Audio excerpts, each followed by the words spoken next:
यानी कि BPSC, JPSC और अन्य परीक्षाओं में ये इम्पोर्टेंट मेनली है क्या और इसके पीछे कारण क्या है। धार्मिक आंदोलन होने का मेन कारण जो था वो पोस्ट वैदिक काल में जो मूर्ति पूजा, ब्राह्मणवाद और इससे भी ज्यादा जो था कि बहुत ज्यादा पाखंड बढ़ गए थे। लोगों को यज्ञ की महिमा बढ़ा दी गई, कर्म कांड बढ़ गए थे। तो कर्म कांड करने का मतलब ये जान लो, वैदिक काल में बताया जाता है कि 16 प्रकार के संस्कार होते थे और एक एक आदमी की 2-2, 3-3 पत्नियां, 10-20 बच्चे, एक आदमी का 16 संस्कार। अगर टोटल आप जोड़िए तो बेचारा उस संस्कार को पूरा करने में ही उसकी आर्थिक व्यवस्था पूरी तरह से डल हो जाती थी।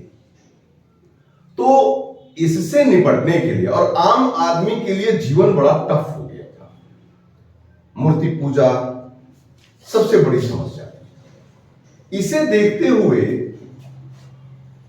2 पुस्तकों में मिलता है कि प्राचीन काल में लोग मूर्ति पूजा और कर्म कांड से हटने लगे थे, जिससे कई प्रकार के अलग अलग लगभग माना जाता है कि रिकॉग्नाइज्ड 62 नए धर्म संप्रदाय का जन्म हुआ। इन 62 नए संप्रदायों में सबसे ज्यादा जो पॉपुलर हुए वो 3-4 पॉपुलर हुए। पहला था बौद्ध धर्म, बुद्धिज्म।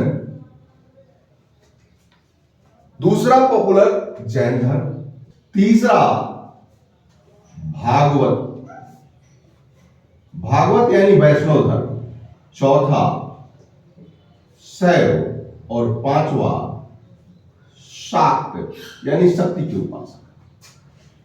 इन रिलीजियस मूवमेंट में जो आपको सबसे अधिक प्रश्न आते हैं वह प्रश्न है बौद्ध धर्म और जैन धर्म। बौद्ध धर्म और जैन धर्म, इन दोनों में अगर देखा जाए तो अत्यधिक प्रश्न इसका आता है। तो आज हम लोग बौद्ध धर्म के बारे में जानेंगे। इनका पहले हम जीवन परिचय जानें। कहानी की तरह आप सुने, क्योंकि अगर आप कहानी से सुनिएगा तो आराम से इनको समझ लीजिएगा।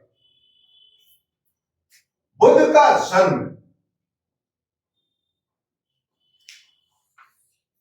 563 बीसी में हुआ था। 563 बीसी में। कहा? तो स्थान था कपिलवस्तु। कपिलवस्तु नेपाल के तराई में पड़ता है।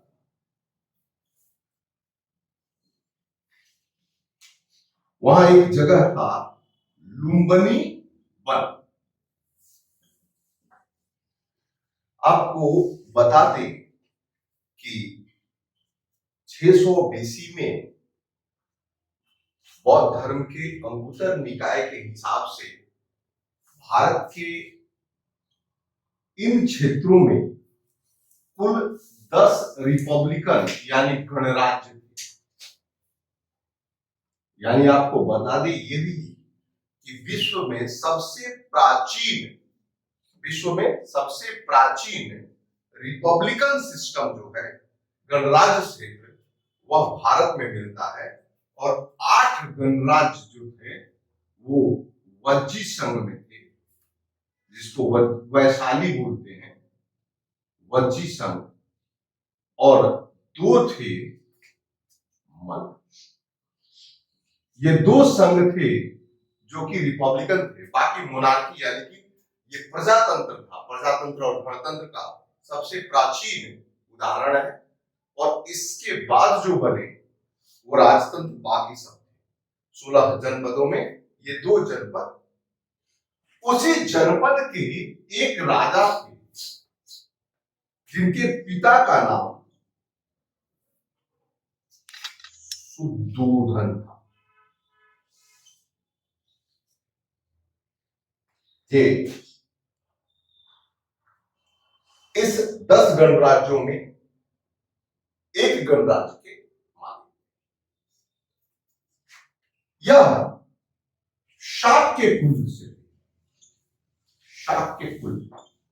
आपको बता दें कि बुद्ध को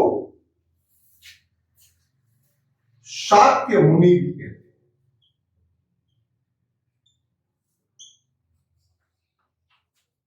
शाक्य कुल के कारण इन्हें शाक्य मुनि। माता का नाम महामाया।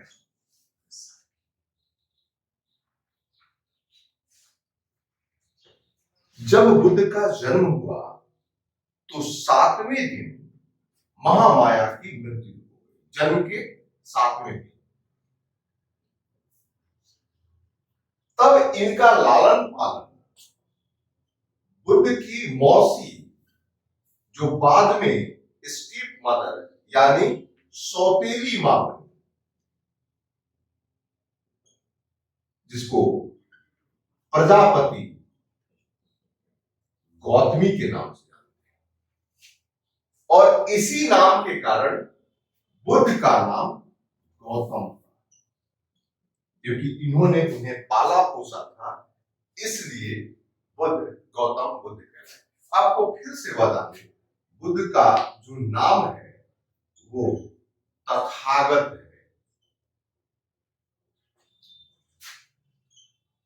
बुद्ध है। बचपन का नाम सिद्धार्थ है।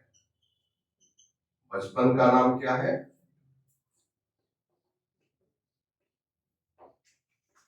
और महात्मा बुद्ध और गौतम भी कहलाए, गौतम बुद्ध। बुद्ध को मत्स्य पुराण में बुद्ध को 10वें अवतार के रूप में, विष्णु के 10 अवतार, उसमें 10वें अवतार के रूप में बुद्ध का 9वां अवतार, यानी विष्णु के 9वां अवतार है बुद्ध। तो उन्हें हिंदू धर्म से जोड़ दिया गया, हालांकि बौद्ध धर्मावलंबी इसे नहीं मानते। बुद्ध की पत्नी का नाम यशोधरा है, यशोधरा। और इनसे एक पुत्र हुए थे, राहुल। राहु का अर्थ होता है बंधन। ये एग्जाम में पूछता है। राहु का अर्थ बंधन होता है और पुत्र जन्म के बाद वह बंधन कहलाता है।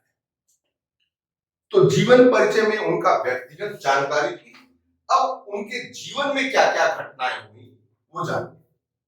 तो बुद्ध जब जन्म लिए तो जन्म लेने के बाद उनकी माता मर गई।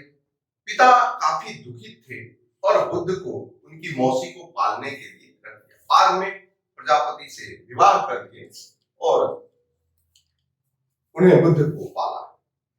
बुद्ध बचपन से ही चिंतनशील थे।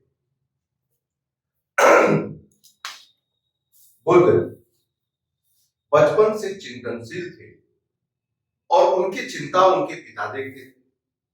पिता पुत्र को चिंतित देखकर काफी वो भी चिंतित। यही कारण है कि बुद्ध ने 4 चीजों को देखा अपने जीवन में। ये 4 चीज आगे चलकर 4 यूनिवर्सल ट्रुथ यानी आर्य सत्य बने। पहला उन्होंने चीज जो देखा ये जानते। पहला चीज देखा, सबसे पहले बूढ़ा व्यक्ति। दूसरा उन्होंने देखा बीमार व्यक्ति। तीसरा देखा मृत व्यक्ति। और चौथा उन्होंने देखा सन्यासी। बूढ़ा व्यक्ति देखते ही उन्होंने सोचा कि, तो बुद्ध ने अपने जीवन में 4 चीजों को देखा। पहला देखा बूढ़ा व्यक्ति, दूसरा देखा बीमार व्यक्ति, तीसरा देखा मृत व्यक्ति और चौथा देखा सन्यासी। बूढ़ा व्यक्ति का मतलब उन्होंने सोचा कि इस जीवन का सबसे दुखद समय होगा जब बुजुर्ग हो जाएगा, झुर्रियां लटक जाएंगी, शरीर काम नहीं करेगा। फिर उन्होंने दूसरा देखा बीमार व्यक्ति, बोला अरे ये तो जवान व्यक्ति ही बीमार पड़ जाता है, असहाय हो जाता है। फिर तीसरा देखा कि 4 आदमी एक व्यक्ति को ले जा रहे हैं, क्यों? क्योंकि वो मर गया, यानी शरीर मरणासन पे है। तीनों चीज उसके दिमाग में छप गया। और चौथा उन्होंने देखा कि एक मस्त सन्यासी जिसको दुनिया की कोई चिंता नहीं और झूमते हुए आ रहा है। फिलोसफर, बौद्ध फिलोसफर कहते हैं कि ये चारों चीज उनके सामने 4 आर्यसत्य बन के आए, जो कि बुद्ध फिलॉसफी में इन चारों का वर्णन किया गया है। पहले हम जीवन परिचय में पढ़ रहे हैं तो उसको आगे बढ़ाते हैं। तो कहानी में सुनिए कि बुद्ध जब बचपन में चिंतनशील थे तो उस चिंता को दूर करने के लिए उनके पिताजी ने उन्हें विवाह कर दिया। हमारे यहाँ ये सोच है जनरली कि यदि लड़का कुछ काम नहीं कर रहा है तो शादी करो, ठीक हो जाएगा, जीवन में वो उस जीवन में रम जाएगा, यही सोच कर उन्होंने विवाह भी कर दिया और यशोधरा नामक कन्या से विवाह हुआ। विवाह के उपरांत बुद्ध का एक पुत्र भी हुआ जिसका नाम राहुल रखा गया, और राहुल का अर्थ बुद्ध ने कहा कि एक और जीवन का बंधन। 29वें वर्ष में, ध्यान दीजिए, 29 इयर्स, 29वें वर्ष में बुद्ध को लगा कि सांसारिक मोह माया में रह के हम इस चारों चीज का तथ्य यानी जीवन का मूल्य नहीं समझ सकते हैं। इसलिए बुद्ध ने घर से निकलने का प्रयास किया और पहली बार उन्होंने ये सोचा कि यदि हम सांसारिक मोह में रहेंगे तो इसके बारे में हमें अच्छी तरह से जानकारी नहीं मिल पाएगी। रात्रि के समय सोते हुए अपनी पत्नी और पुत्र को छोड़कर अपने प्रिय सारथी कंथक और प्रिय घोड़ा चन्ना के साथ बुद्ध चले गए। बुद्ध के राज्य की सीमा जहां समाप्त होती है, उन्हें रथ को वापस कर देते हैं और सन्यासी के भेष में वहां से निकल जाते हैं। सन्यासी के भेष से वो निकल जाते हैं। बुद्ध जब निकलते हैं तो उन्हें ज्ञान परिचय कैसे होता है ये जाने। बुद्ध सबसे पहले अलार्क, ये उनके पहले गुरु हैं जिससे उन्होंने बहुत सारी योग शिक्षाएं ली। उसके बाद कौंडिन्य से मिलते हैं और फिर मिलते हैं रुद्रक,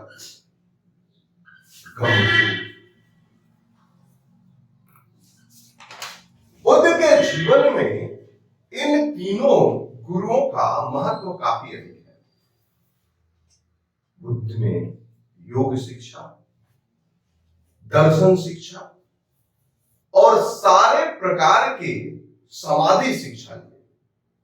शिक्षा प्राप्त करने के बाद भी उनकी मन की तृप्ति नहीं मिली और वो वहां से पलायन करके चले गए सीधे मृगधाम, जिसे आप सारनाथ के नाम से जानते हैं, जिसका दूसरा नाम ऋषिपत्तनम भी है। वहां 5 ब्राह्मणों के साथ प्रतिदिन योग और समाधि का अभ्यास करते थे। बुद्ध कई दिनों तक बिना खाए प्रयास करते। इसी बीच बुद्ध को ऐसा नहीं खाने से न्यूट्रिशन की कमी हुई और मूर्छित होकर गिर पड़े। पड़ोस में एक ग्वालन लड़की रहती थी, सुजाता। उसने सन्यासी समझकर बुद्ध को अपने घर से पायस यानी कि खीर लाकर खिला दी। अब लड़की के हाथ से खीर खाने के कारण जो उनके सन्यासी ब्राह्मण थे, उन्हें ऐसा लगता था कि अगर ब्रह्मचर्य में स्त्री के स्पर्श हो तो ब्रह्मचर्य भंग हो जाता है, या किसी भी प्रकार की राजपूत है और ये केवल ढोंग करता है। इस कारण से उन्होंने बुद्ध को त्याग दिया। बुद्ध को बहुत बुरा लगा और उन्होंने वहां से अकेले माइग्रेट कर पहुंच गए बोध गया। कहां पहुंचे? बोध गया। बोध गया में निरंजना नदी, निरंजना जो नदी है, यह नदी फल्गु नदी का एक ब्रांच है। कुछ लोग कहते हैं फल्गु नदी है। उस निरंजना नदी के तट पर पीपल वृक्ष, याद रहे पीपल वृक्ष को बोधि वृक्ष भी कहते हैं। कभी कभी लोग गड़बड़ हो जाते हैं। पीपल वृक्ष के नीचे 7 दिनों तक बिना खाए पिए समाधि में लीन हो गए। 7वें दिन यानी बुद्ध पूर्णिमा के दिन उन्हें ज्ञान प्राप्ति हुई। और जब ज्ञान प्राप्ति हुआ तो वो सीधे मृगदाव पहुंचे, जहां उन्होंने पहली बार उन 5 ब्राह्मणों से मिले और उन 5 ब्राह्मणों को बताया कि हमें ज्ञान प्राप्त हो चुका है। 5 ब्राह्मणों द्वारा उनसे कई प्रश्न पूछे गए और उन्होंने सारे प्रश्नों को तार्किक जवाब दिया, जिससे वह 5 ब्राह्मण उनके शिष्य बन गए। और इस घटना को बौद्ध धर्म में धर्म चक्र प्रवर्तन कहा गया है। हम बताएं, इसके बाद बुद्ध ने संकल्प लिया कि प्रतिदिन 20 मील की यात्रा करेंगे। प्रतिदिन 20 मील चलेंगे और लोगों को अपने धर्म के बारे में जानकारी देंगे। और लगभग बुद्ध 80 वर्षों तक, तो बुद्ध की आयु कितनी है? आयु याद रहे 80 वर्ष, यानी 483 BC में बुद्ध की मृत्यु हुई। कहा जाता है कि बुद्ध सबसे अधिक दिनों तक अपना उपदेश श्रावस्ती में दिया। ये प्रश्न आता है कि बुद्ध सबसे अधिक कहां निवास किए? श्रावस्ती में सबसे अधिक। बुद्ध वर्षा ऋतु छोड़कर बाकी तीनों ऋतु में, याद है वर्षा ऋतु में कम निकलते थे क्योंकि सामने बहुत सारे जानवर निकलते हैं, नदियां उफान पे रहती हैं। तो वर्षा ऋतु छोड़कर बाकी ऋतुओं में वो घूम घूम कर सबको प्रचार करते हैं। इसी बीच में आप सुने होंगे कि उनका मुलाकात अंगुलीमाल डाकू से होता है। और अंगुलीमाल डाकू की कहानी आपको जाननी चाहिए कि वो लोगों को मारता था और उंगलियां पहन लेता था, ताकि गिनती रहे कि हम कितने लोगों को मारे। बुद्ध को बोला कि रुको। बुद्ध कहते हैं कि मैं तो रुक गया, तुम कब रुकोगे? उसने बोला कि मैंने समझा नहीं। तब बुद्ध ने कहा कि जो तुम पाप कर्म कर रहे हो, इस पाप कर्म का क्या कोई भागी है? तुम्हारी पत्नी, तुम्हारे पुत्र, मैं यहीं रहता हूं, मुझे बांध दो और जाओ सबसे पूछो कि जिस तरीके से तुम पैसे कमाते हो उससे पाप कर्म होते हैं और उस पाप कर्म के क्या वो भागी हैं? जाता है अंगुलीमाल और अपनी पत्नी पुत्र से पूछता है, तो वो कहते हैं कि तुम कहां से कमा के लाते हो, ये तुम्हारी परेशानी है, मैं पाप की भागी नहीं बनने वाली। तब अंगुलीमाल बुद्ध का शिष्य बन जाता है। एक और कहानी बुद्ध के प्रचलित है कि बुद्ध एक किसान के यहां जाता है और किसान बुद्ध को हट्टे कट्टे देखकर कहता है कि इतने भारी शरीर, अच्छे शरीर रखे हो, क्योंकि बुद्ध क्षत्रिय थे, देखने में अच्छी पर्सनालिटी थी।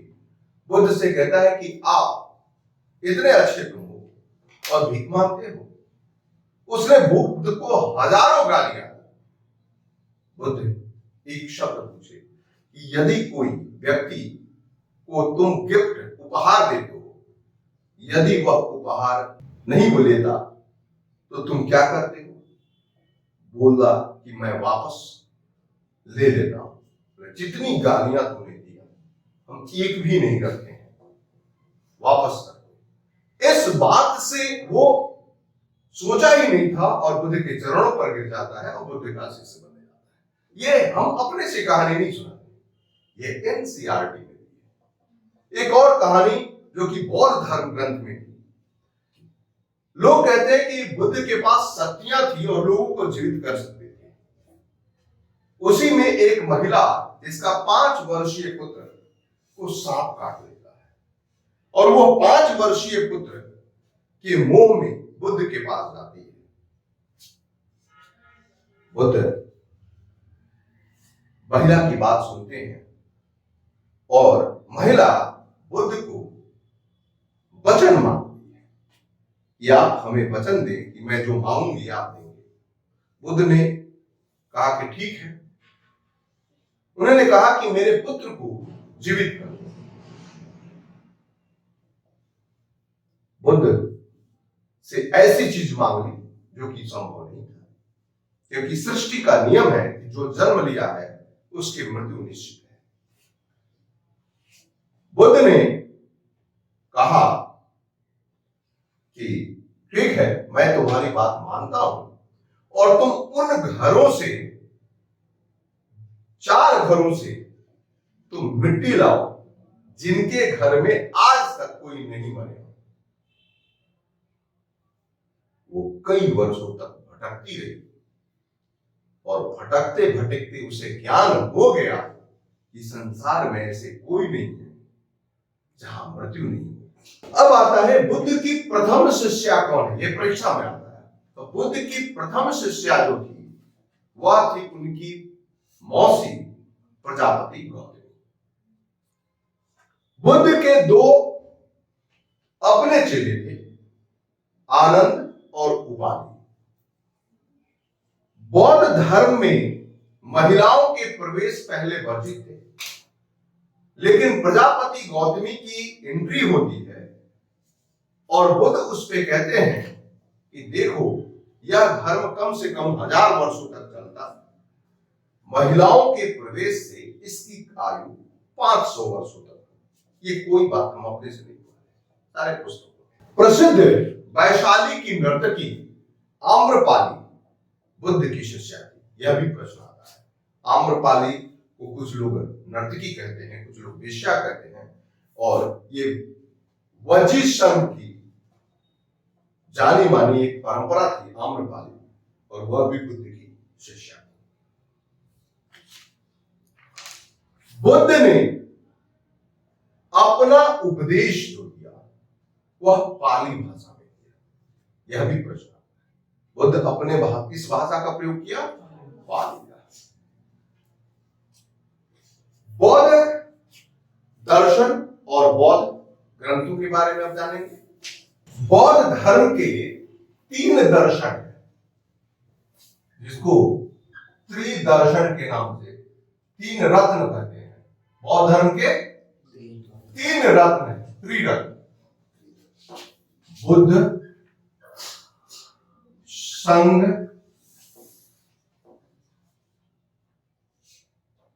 और धर्म। बुद्धं शरणं गच्छामि, धम्मं शरणं गच्छामि, संघम शरणं गच्छामि, बौद्ध धर्म में हो गया परिवर्तित।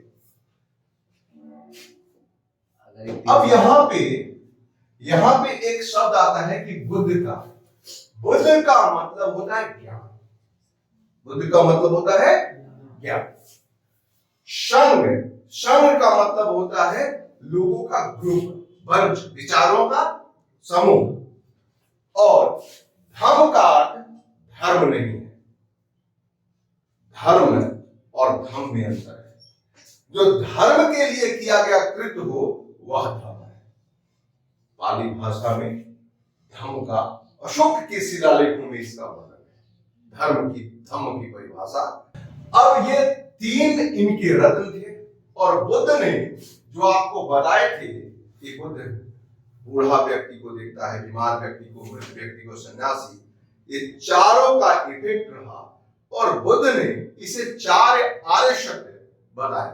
आर्य शब्द का मतलब यूनिवर्सल ट्रूथ, सच है। पहला, जीवन दुख से भरा हुआ है, जाड़ा में पढ़ने का दुख, नहाने का। एक हमारा दोस्त था जादव जी, बोला बड़ा अच्छा हुआ कि हम ब्राह्मण में जन्म नहीं लिए, नहीं तो भोरे भोरे नहाना पड़ता। दुख अकेले नहीं है, ये समुदाय में प्रत्येक व्यक्ति, इस धरती पे आए हुए जितने मानव हैं उन सारे को एक दुख नहीं है, वंश में। और इस दुख को क्या करो, रोको। दुख को क्या करो, निरोध करो। और दुख कैसे रुकेगी, तो उसका मार्ग बताया और इसे अष्टांगी मार्ग या मध्यम मार्ग, 8 फोल्ड पाथ है जिससे इन दुखों को रोका जा सकता है। पहला, सम्यक दृष्टि। सम्यक शब्द कहता है एकदम सही, बेहतर, अच्छा। आपकी दृष्टि क्या हो, अच्छी हो। आप बुरी चीज को न देखें, हमेशा धनात्मक रहे, नेगेटिविटी की बात नहीं करें। आपकी सोच अच्छी हो, आपकी दृष्टि मतलब केवल देखना, विजन अच्छा हो। दूसरा, कभी भी किसी के प्रति कठोर वाणी करें, ऐसी वाणी बोलिए मन का आपा हुए और हमको शीतल करे, आप देखिए, बुद्ध ने न केवल एक व्यक्ति के लिए बल्कि हर क्लास के वर्गों को ध्यान दिया और उन्होंने कहा कि जीवन में संकल्प जरूरी है। संकल्प का मतलब कि जिस कार्य को करना है उसके प्रति 100% डिवोशन। पंडित जी अक्सर कहते हैं कि अच्छा पैसा दीजिए, संकल्प लीजिए, आज के दिन इस भगवान को पूजा करके रहूंगा, चाहे जो कुछ भी हो जाए। संकल्प छात्रों का अलग है, व्यापारियों का अलग है, गृहस्थ का अलग है, हर का अलग संकल्प है। तो ये संकल्प होना चाहिए और संकल्प के प्रति आपका कर्म अच्छा हो। अब स्टूडेंट है, पढ़ना है, बैठ के पीवीआर में सिनेमा देख रहे हैं, तो आपका कर्म होना चाहिए, रिलेटेड कर्म होना चाहिए। ऐसा मैं नहीं करता हूं कि जो क्रिमिनल है वो भी अपने कर्म में रहते हैं। तो यहां कर्म का मतलब कि आपने जो काम उठाया, बीड़ा उठाया, उसके प्रति रहा। और जाहिर सी है कि जब आपकी वाणी दृष्टि अच्छी हो तो अच्छे कर्म में, सत्कर्म में लगाइएगा। फिर इन्होंने कहा आजीविका, जीवन जीने के लिए एक निश्चित आजीविका का होना चाहिए। नौकरी आप करते हैं सही रूप से, पैसे तो कमाने के तरीके बहुत से हैं, कर्जपट्टी में सटाइए आपको पैसा मिल जाए, लेकिन आपको एकदम सही संकल्प, सही अनुसार, वृत्ति के अनुसार करना है। फिर कहता है कि शरीर को स्वस्थ रखने के लिए नियमित व्यायाम करें। आप चाहे कितना भी टॉनिक खा लें, बढ़िया दवाइयां खा लें, शरीर को स्वस्थ करने के लिए कुछ न कुछ समय दें। देखिए ये धर्म है, और सम्यक स्मृति, यहां पे स्मृति का मतलब यह है, ये इंडियन फिलॉसफी का ही हिस्सा है कि ऐसी बातों को याद आप रखें जो आपको किसी ने आप पे किया है, उपकार किया है। अच्छी बातों को याद रखें, ये नहीं कि हमने उसको किया वो हमको नहीं कर रहा है, नहीं। उन्होंने कहा कि उसने किया है, किसी के द्वारा आपके ऊपर एहसान किए गए हैं, कृतज्ञता प्रकट कीजिए, ये हमारे ऊपर उसने किया है, मैं उसे जरूर करूंगा। और समाधि, मेडिटेशन की बात करते हैं, अपने आप को समय दीजिए, अपने मन को, चित्त को शांत कीजिए। आपको बता दें कि बुद्ध पर कितने रिसर्च हुई और जीवन जीने का जो बुद्ध ने फिलॉसफी दिया, इस फिलॉसफी से बढ़कर कुछ नहीं है। हालांकि ये सारे फिलॉसफी आपके वैदिक संस्कृति में, दर्शन में मिलते हैं, लेकिन उन दर्शनों में जो इंपॉर्टेंट फैक्ट था उसे बुद्ध ने निकालकर आपके सामने रखा। अब बौद्ध धर्म धीरे धीरे प्रचारित हुआ और बताया जाता है कि बौद्ध धर्म आगे चल के बहुत विदेशों तक आज भी अवशेष मिलते हैं। इराक, ईरान, अफगानिस्तान और अभी बड़े China, Korea, Japan, Sri Lanka, Malaysia, Indonesia में बौद्ध धर्म देखा जा सकता है। एक प्रश्न आपके लिए छोड़ के जाता हूं, इसको ध्यान से देखिएगा कि बुद्ध का जन्म स्थल, बुद्ध का कर्म स्थल जो उत्तर प्रदेश, बिहार, झारखंड क्षेत्रों में रहा है, विदेश इन बातों को मानते हैं, लेकिन इन क्षेत्रों में बौद्ध धर्म गायब क्यों है? इसका पीछे क्या कारण है कि भारत में ही बौद्ध धर्म गायब हुआ और श्रीलंका, जापान, चीन ये सब बौद्ध धर्म अपना रहे हैं? ऐसा क्या कारण रहा? इसके बारे में आप लोग सोच के बताइए। अब आता है इसके बारे में कि हम लोग जाने कि बौद्ध धर्म का आगे क्या परिणति।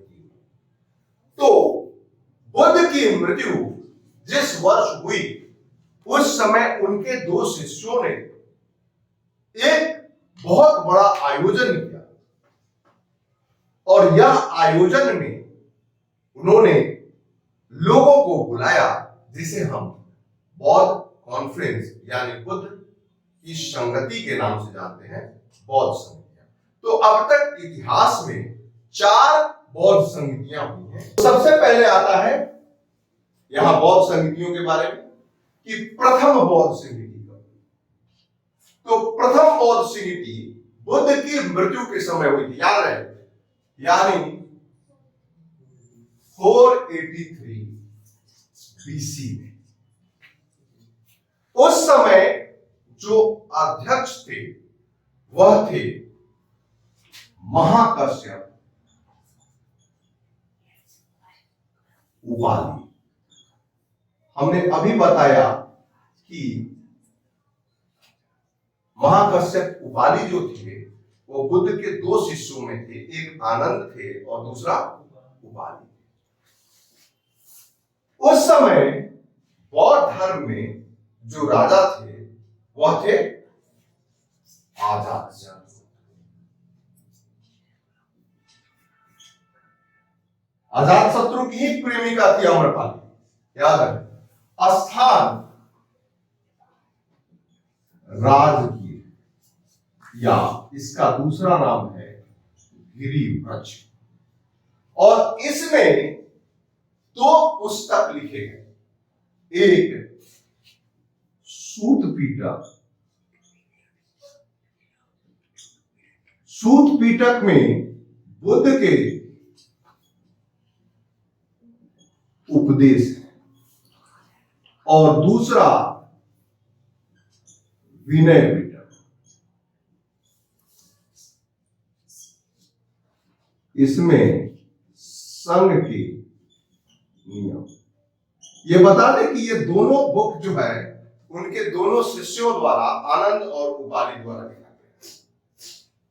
अब ऐसा तय किया गया कि प्रत्येक 100 वर्षों में हम लोग यहां पर ऐसी कॉन्फ्रेंस करेंगे ताकि जितने भी पुस्तक लिखे गए, जितने भी धर्म में परिवर्तन हुए, उसका व्याख्या होगी। और अगले ठीक सेकेंड बौद्ध संधि की 383 बीसी में, ठीक है।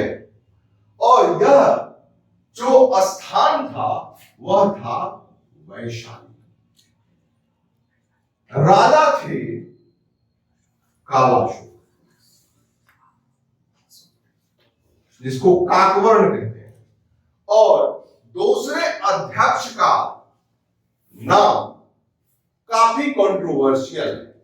लोग कहते हैं कि ये सब्बा कामी थे। कौन थे? सब्बा कामी, ठीक है। और यह जो इसमें जो निर्णय लिया, बौद्ध धर्म दो वर्गों में विभाजित हुआ, ठीक है। महासंधि, ठीक है। बौद्ध धर्म दो वर्गों में बढ़ गया। तीसरा कॉन्फ्रेंस आपको होना चाहिए था 283 बीसी, लेकिन आपको हम बता दें कि उस समय जो बौद्ध धर्म का गढ़ माना जाता था, यानी मगध या पाटलिपुत्र, उस समय काफी उथल पुथल थी। पाटलिपुत्र में बिंबिसार अंतिम अवस्था में था।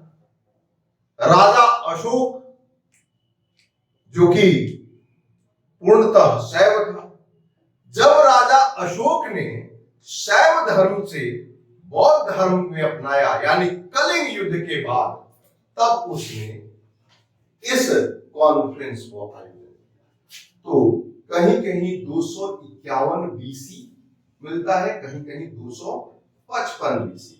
ये अभी तक कंट्रोवर्सी। और उस समय जो अध्यक्ष थे वो मोगलीपुत्र तिस्सा थे।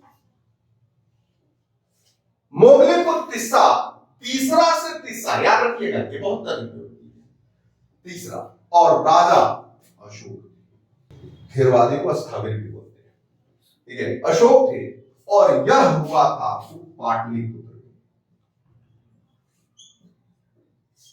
और ये तीसरा पिटक की रचना